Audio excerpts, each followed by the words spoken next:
Welcome to Lee County Pod.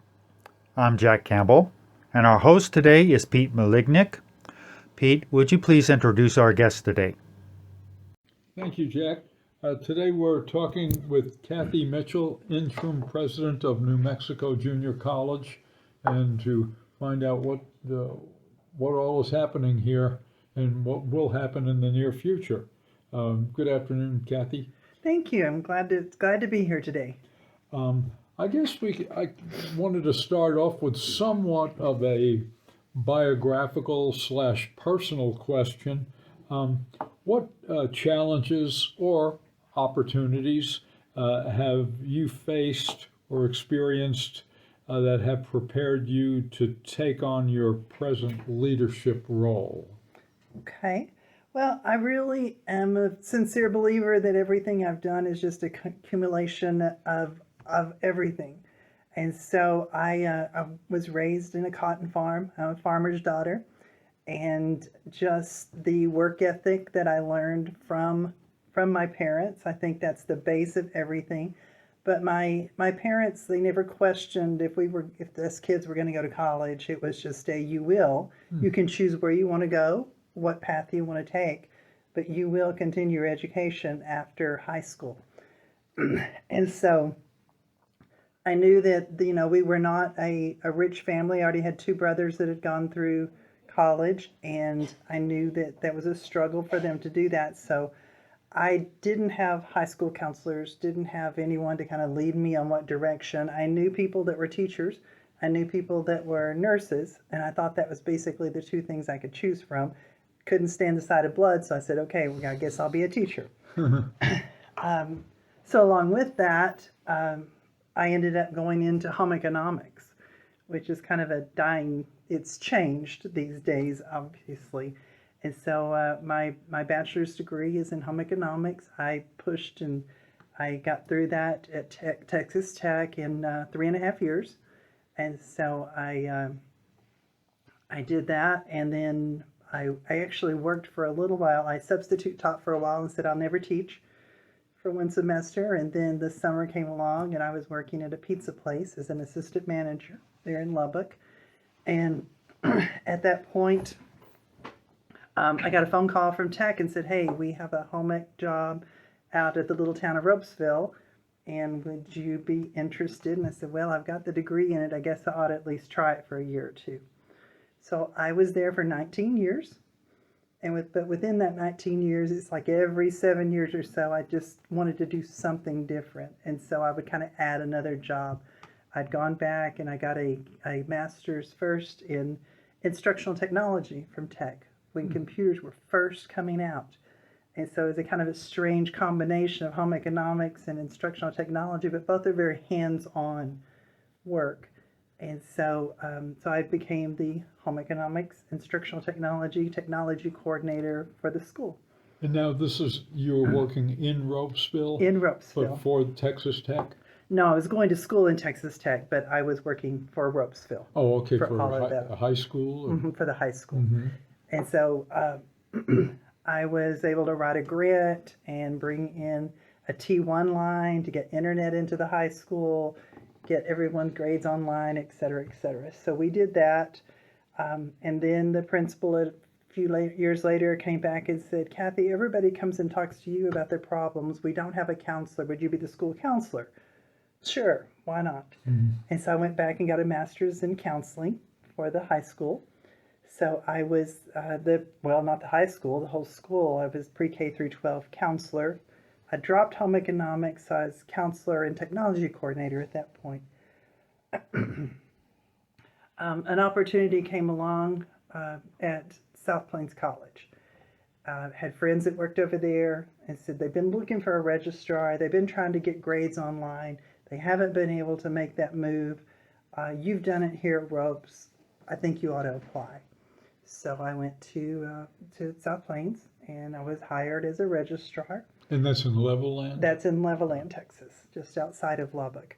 And so I was there for 17 years in various positions. So I was a registrar and then moved up to a dean's position and then a different dean's position. And then towards the end, I was vice president of student services. at South Plains College. So again, all of these pieces are just building upon each other. And then I came over here 8 years ago to New Mexico Junior College. With Dr. Sharp. Yes, I Yeah. came 1 year after he had come. He had called and said, "We have a position open. Would you be interested in applying?" And so I applied for Vice President of Student Services here. And so that's what I had been doing at this point here. So, and I don't know, everything just built together.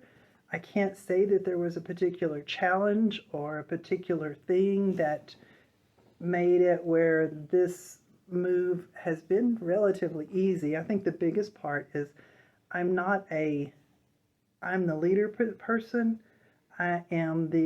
We've got a team. And the team, I don't have to be an expert on all the different areas. When we're talking construction, some of the terms they use and some of the things, but I rely on my team to know what's going on there and to take care of things. Sure. You know, and one thing for myself, one thing with technology, everything can be documented, and I'm pretty sure that I'm not lying when I say I was the first English teacher to work with computers on this campus, because that happened very shortly after I came here. I started actually in the summer of 1990, so it was shortly maybe in the fall. They said, "Oh, we want you to try this out," you know, Right. and I had never required English compositions with technology. Prior to that, it was all by hand. You know? So toward the end of 1990 was when everything started to change. Yeah, it absolutely did. It's been a great change in my mind. Of course, the technology doesn't always work like we need it to, but I think we've been able to move forward in so many different ways with it. And I think we need to continue looking at it, whether it's AI or what it might be, that we need to, it's going to be here. We're going to do it. It's just like all going to computers, going to online grading, all the things require change, which some are more hesitant to do than others.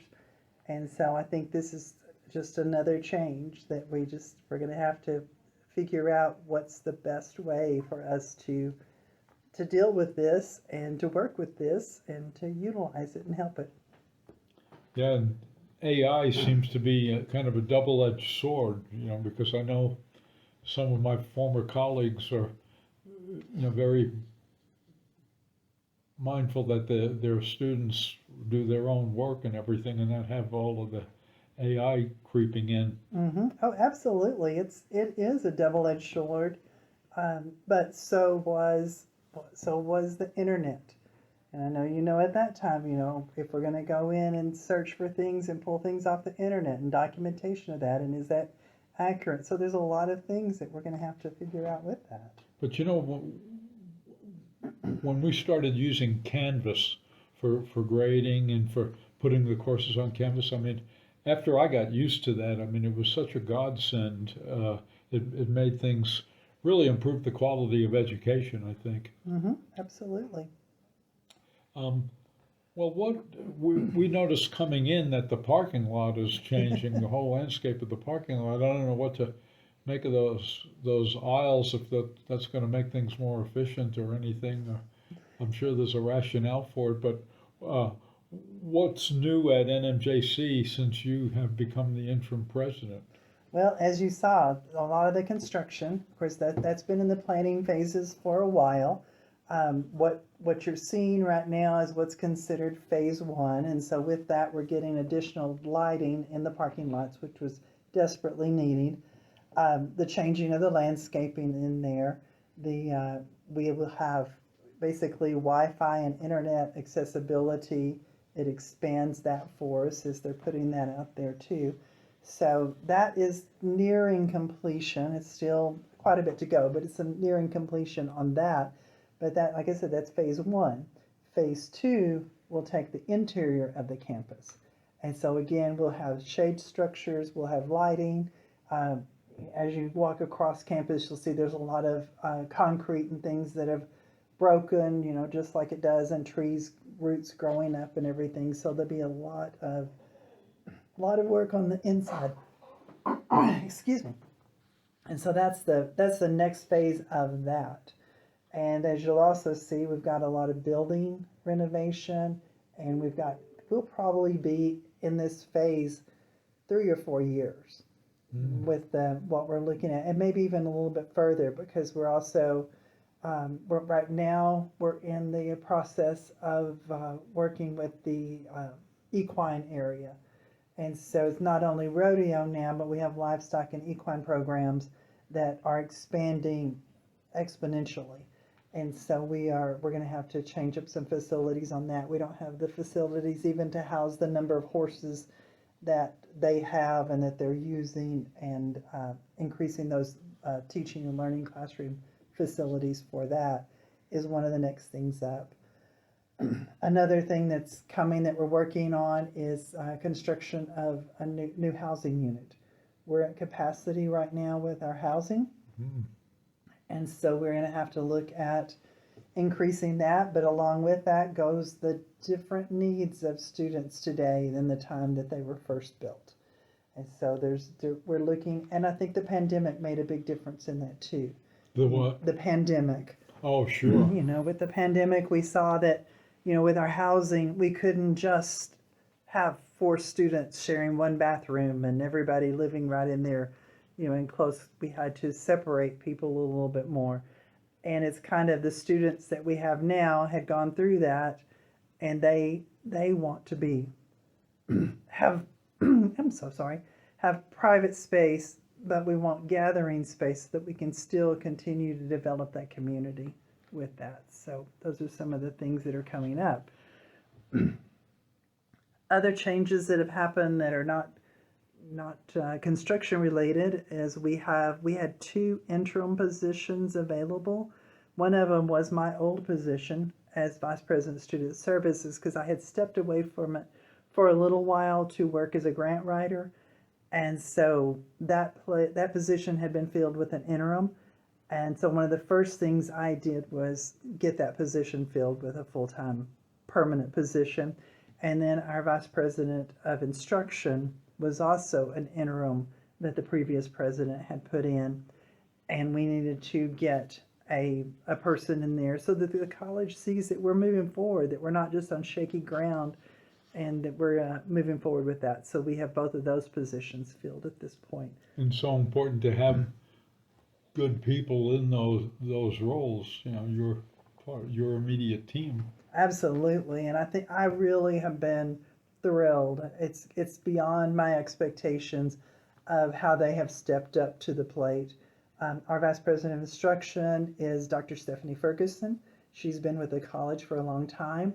The faculty pretty much had overwhelming support of her, and I wanted to show, I wanted to demonstrate to the faculty that, I'm listening to them, that I hear what you're saying, that this is who you want. And so we had 2 good candidates, Stephanie being one of them, and another was an external candidate, but it has worked out tremendously. And I remember when Kelly Ruda first got hired here, but I remember when she was a student in both my freshman English classes too. That's going a way back, and now she's one of the deans, I think. Yes, she is, and doing an excellent job. She's one of my closest friends. I should know if she's one of the deans, but I would think that she would be doing an excellent job. She absolutely is. And Cathy, what about initiatives that are being taken to bolster community support? Well, of course, we're continuing to have our advisory committees. We have expanded those. So each of our basically workforce career programs have an advisory board from the community, so that they're getting input on which direction, what do we need to do, and be listening to those as we're developing and looking to develop new programs. So those advisory boards are extremely important. We are starting to work on our new strategic plan, and we have some community members involved in that, because everything we do we're doing it for the community. And this is the reason we're here, and this is the reason, we need their input, we need their support. one of the things that we're doing that may not be as well known is the board has adopted a resolution to start we're calling it a strategic success fund, but basically it's a savings account for the college. Because, we are very blessed with the mill levy and the oil and gas revenue. And of course, that's coming from our community. A lot of that comes directly from, the oil and gas industry. But we don't want to just flit away that money. Yes, we're doing a lot of construction, but it's very thoughtful construction. Things that can help us move for another.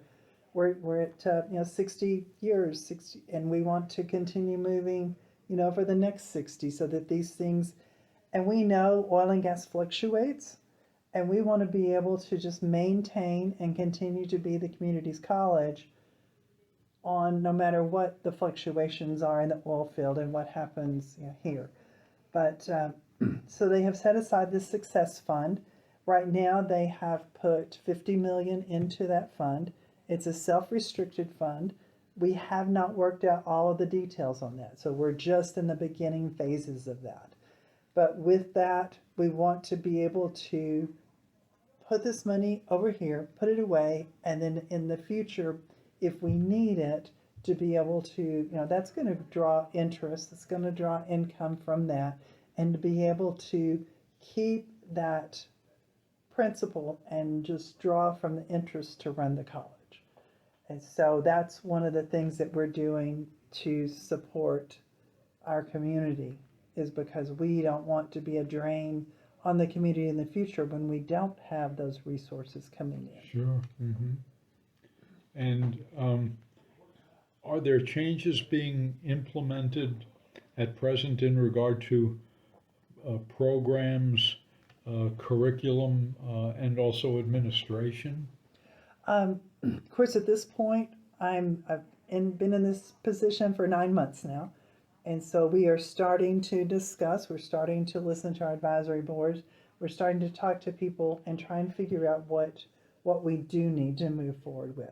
I've been in conversations with Norlee and with Covenant to find out on the health side, what can we do? What do you need? And we're hearing from them. And so, anything that we do is going to take some time, because particularly in the healthcare areas, it's going to require, the certifications and everything, and the building, and what are we going to do? Where are we going to put it?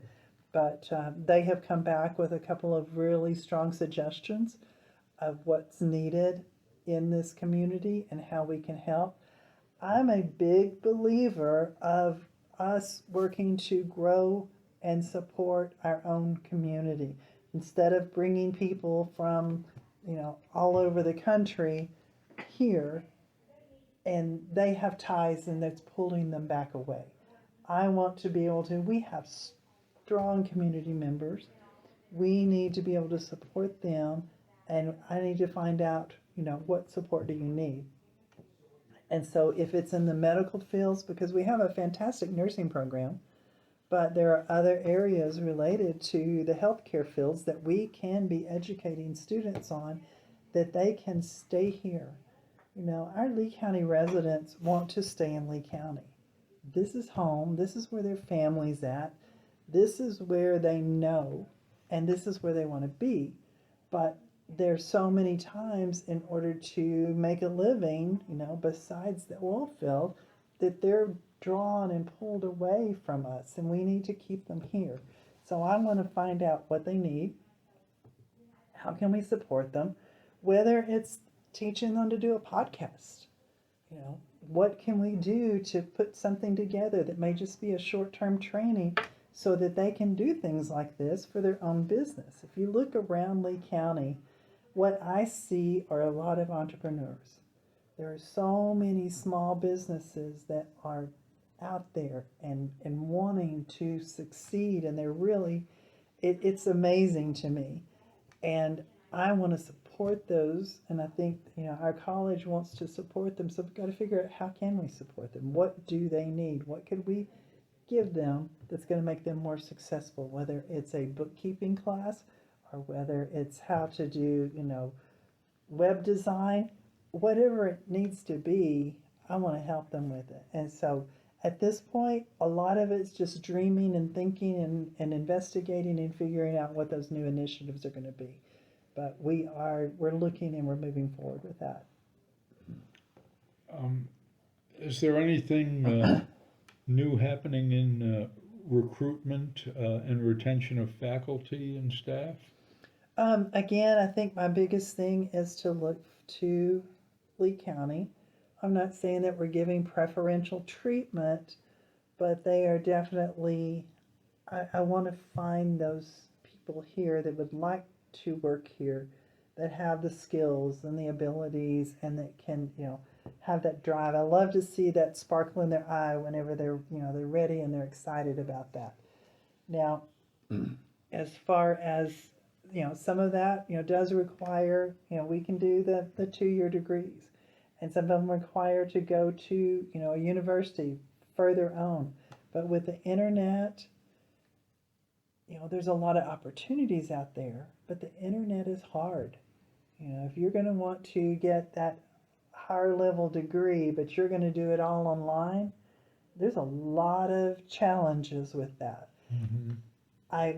We haven't got this implemented yet, but we could support right now. But I want to support those people that want to continue their education. They came to NMJC, they're our alum, but we want to support them to move forward. And so if you're going to take an online class with Eastern or with Tech or with whoever, and your program is there, we're here for you. If you're still here and you're taking those classes there, we have the facilities, we have the tutors, we have the internet, we have the quiet spaces that 3 kids aren't running around behind you when you need to take a test. We can support you, and we want to be here for the community so that they can come back and utilize our facilities, utilize what we have here. And I really see an opportunity there Mm-hmm. for our citizens. Yeah, and hopefully the faculty is increasingly stable, as far as not just coming for a couple of years and leaving and Right. and all of that stuff. So important to have that stability. I guess this is sort of a job interview question. Where do you see yourself 5 years from now? But I'll ask you, where will NMJC be 5 years from now? It's not going to be different in the part that counts. We will continue to, students are our primary focus.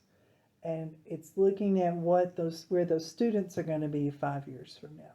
What are they going to be like will help dictate what NMJC is going to be in 5 years. Student success is still going to be our primary focus.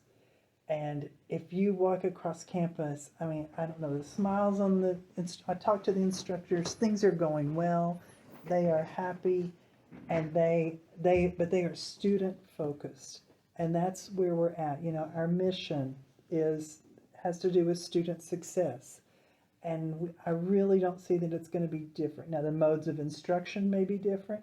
If you go to the tutoring center, they have a section there where they have the VR headsets, and they have all of these different things, whether it's anatomy or language or whatever, that they're using those VR headsets with and having great success with them. And so the modes may be different, but our primary focus is still always going to be those students. In the tutorial services, I know at the time that I retired, which was right at the start of the pandemic, it was all over in Mansard Hall, but that's changed, I assume. It currently is still in Mansard Hall. Oh. But our problem is they have outgrown it. Okay, they're bursting at the seams. They'll utilize classrooms over there during times that there's not classes, and so they're kind of back and forth with that. They're still in that same space, but they are out of space. Oh. And so because the tutoring services have become so popular that they really have it. So we have some plans in the works to basically do some revitalization of the library spaces, because we have it's in the center of campus. It's a huge space. It is underutilized at this time, and we're going to be working with the library. We're not going to be getting rid of the library in any way, but those are two, I personally see that those two areas could work very well together. Because if you have tutoring services and you have the resources that those students need right there with them, and to help them utilize those resources, I see that's going to be a great marriage between those two. We've just got to, make it right. Manser is the next one on line to be remodeled. And so we're going to temporarily move the tutoring services over to the library. And that way we'll have some time to also determine what's going to be the best flow and move things around with that. Do they have any tutoring services in Heidel Hall now? Is this one? I'm sorry, I get mixed up on the names. I am horrible about the names on these. But all of them are in one location. All the tutoring services are in the one location in this Success Center. To me, that makes sense. Really. But it sounds like we'll see how it works. Maybe it'll work out so that they'll stay in the library. That's my ultimate plan. But again, we'll be analyzing, evaluating. If it's not working, then we'll shift again. Sure. But I just think that they are doing great things over there. I mean, because they'll have individual tutoring, we have group tutoring, we have technology, we have all the things to support, and they're going and learning about best practices with the tutoring. They have developed really good relationships with the faculty, and so the faculty, they're working together on that. I felt like at some point we kind of had here's tutoring, here's faculty, but we're not communicating, and they're communicating, and it's really working well. Mm-hmm. I'm thinking that where somebody learns is almost an integral part of how they learn and what they learn, Absolutely. Too. I mean, it's so important. Well, and all of us learn differently, and we may learn differently for different things. I may need a group session for biology, but I might need, some individual on my writing.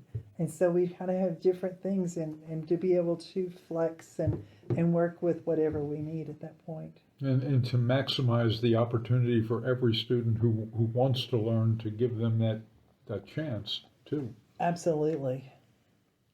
Well, that's exciting. I mean, NMJC is such a big part of our community. I remember I've lived here for over 35 years, and I had never been anywhere even near Lubbock, Texas before I came for a job interview, and it was very different from where I'd been living. And I remember the day I drove out here from the motel and for the job interview, and I was told that by the dean at the time, Gerald Martin. He said, this is a pretty disaster-free place. By and large, that has proven to be true. I mean, as far as you look on the news and you see all these floods and fires and whatnot in these places, and before the drainage system improved, we had a little bit of a flash flood in the early 90s, but nothing like that to speak of, and knock on wood. Yes, knock on wood, and also planned. We're planning for, and as we're looking at different things, we're still in a flood zone. And so we could still have, some serious issues, but not anything, like Ruidoso or anything. Yeah. But we do have some damage sometimes if we have the rains or too much.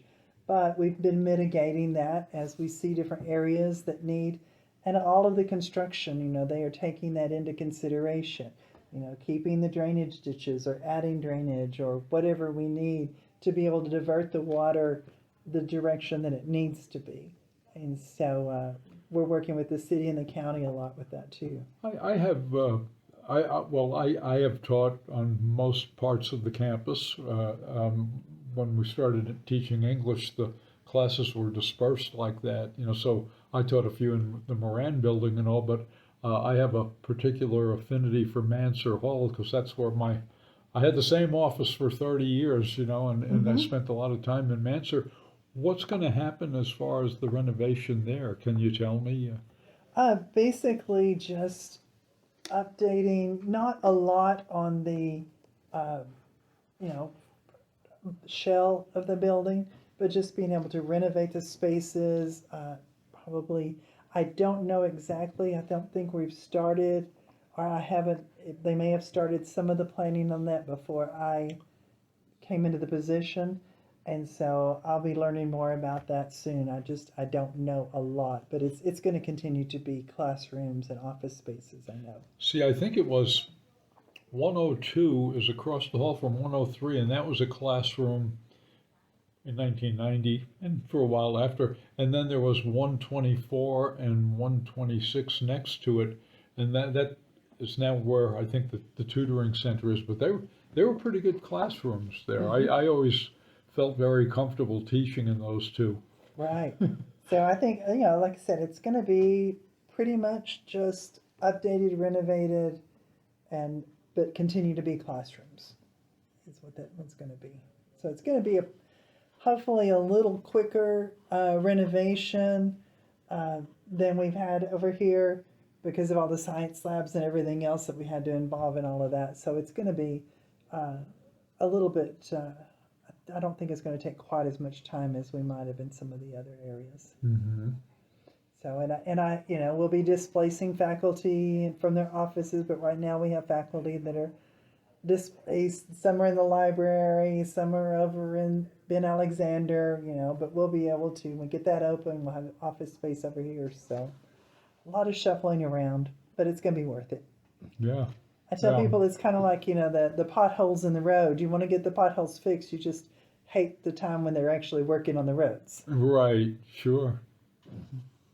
I've had many memorable moments in Mansard Hall. One of them happened a while ago. We used to have these televisions on wheels, they're on big stands. And I know one time it was right in the middle of the day and, the early morning, and it's a heavily trafficked area.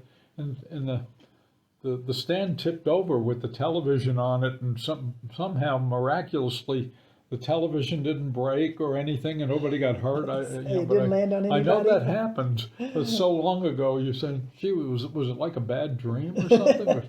No, fortunately, nothing.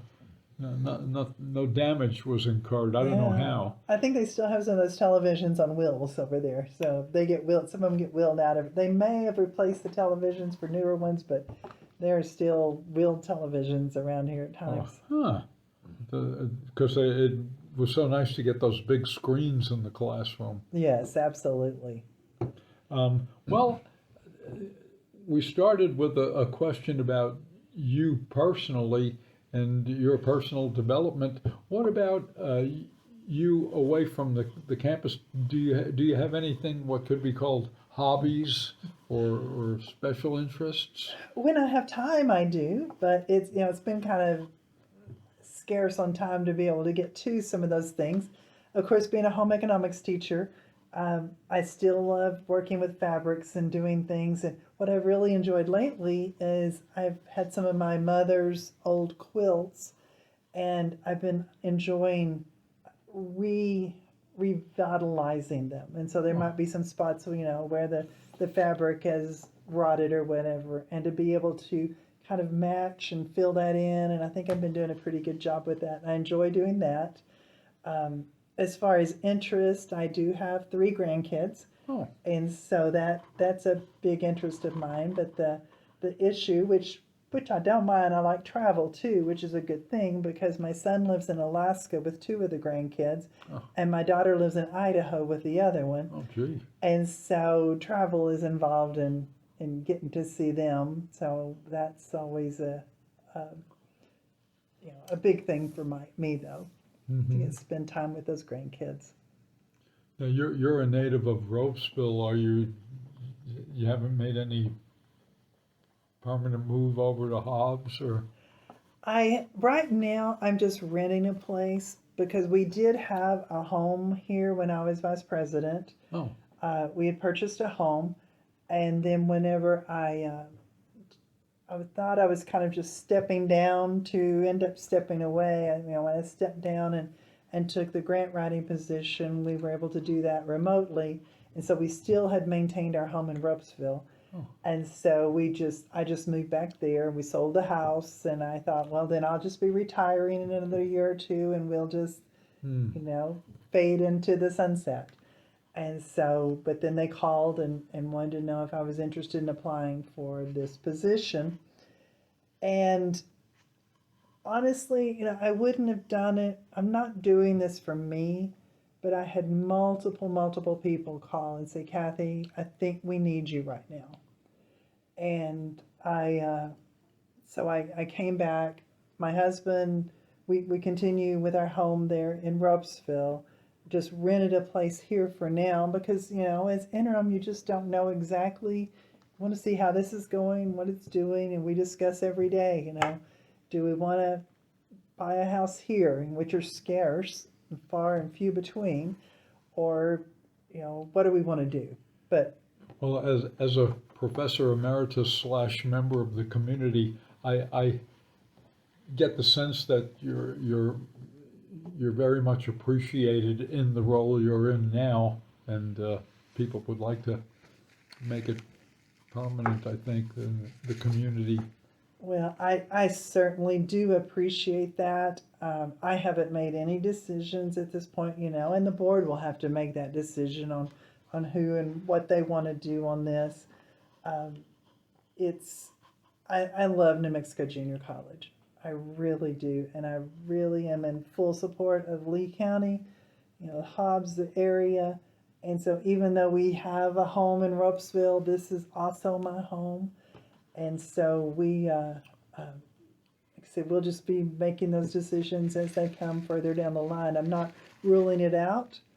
I'm just not going to make any, I'm not making commitments at this time. But like I said, I want to try and figure out, and I've been able to so far, to be able to, we made a trip to Alaska last month.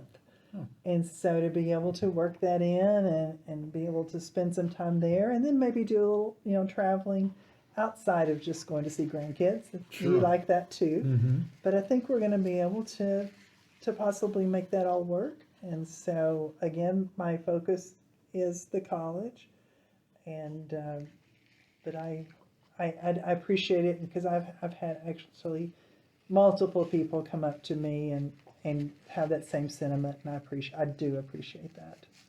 See, I have friends on the faculty and the staff here, and I talk with them. Of course. Of course, yeah. Jack, do you have any? Jack was an alumni of the other Competition college. down the street. The one down the street, across the street. I think you've already answered this question obliquely, but I posed it to your predecessor. So I'm going to go ahead and pose it to you. Okay. After your experience here, do you see Lee County as a place where you can come in from, say, Georgia or Alaska or from Iowa or Kansas, come here and put down roots and build a legacy here?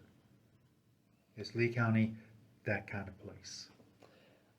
It really is. Lee County has so much to offer that nobody knows about. There is anything you need, it's available here. The people here are wonderful. The people here are welcoming. And it is a place. Of course, I grew up basically in this region. I actually went to school at a little town called Hermely. But it's still this region, and so I'm used to, I don't want trees all over the place, okay? So I get it where it's different for a lot of people, depending upon where they come from. But it is very accepting of people. There is a wide variety. It's, I don't know exactly how to put it, but I really feel like the people of Lee County are so accepting of everyone. And I'm excited for the future of Lee County. I went to the Hispanic Chamber of Commerce banquet. And to look across there, and that's the future out there. They were young, they were energetic, they were involved, they were entrepreneurs, they were starting businesses, they were involved in politics. That group of people that were at that particular banquet it's just energizing to me. Because so many communities, you see, it feels like, the people my age and older are still the ones that are, leading everything. And when they're gone, what do you have left? And I think I see this, I see the same thing here at the college, is we have brought people in, we have people here that are the Kelly Lorettas, or the next generation that is going to be and is Lee County. And so I definitely think it's a place that people can come and put down roots and find friends and find families and find things to do. And so yes, I do. Pete, anything else? No, nothing for now, but it makes us want to come back and appreciate all the changes and possibly visit with you again to see how things are going. We enjoy doing these podcasts, and it started as just two people talking about an idea, and this is our 24th podcast now. Well, I think that's exciting, and as I said, I may be hitting the two of you up to help us as we're looking at ideas and trying to train new students and what we can do and how other people can do things like this. We are continually trying to increase our community involvement because we do these podcasts. Now we've started a YouTube segment where we just so far we've discussed one poem per segment. We've only done 2 of them, but it's been very nice to do that. And then we have an open mic series, which is not only for presentations of literature and other art forms, but for anybody who would want to talk about a public issue, but to encourage people, especially young people, to be able to communicate not just one-on-one, but to a group, to let your voice be heard effectively by a group of people, only not in a classroom, but in the community. Well, I will tell you that your call, your email inspired me, because as I was talking about, trying to determine, what do we need to do? And when I was at South Plains, they had a broadcast journalism courses, and they had a TV station actually, and they had all of these things. And this got me thinking last night, this is where we need to be. We can do this. We could have classes. We could have a podcast that every whatever period of time that we have, learn about different parts of the college and talk to athletics and talk to different, what's going on at New Mexico Junior College, and this be NMJC's podcast. And I think it could be successful and would help in training. You do that within the auspice of a class that is teaching that. Sure. So, I don't know. You inspired me. Thank you. Well, you're very welcome. Thank you for your time and your graciousness. This is Jack Campbell signing off for Lee County Pod. Thank you, Pete, for hosting us today, and everybody have a great day.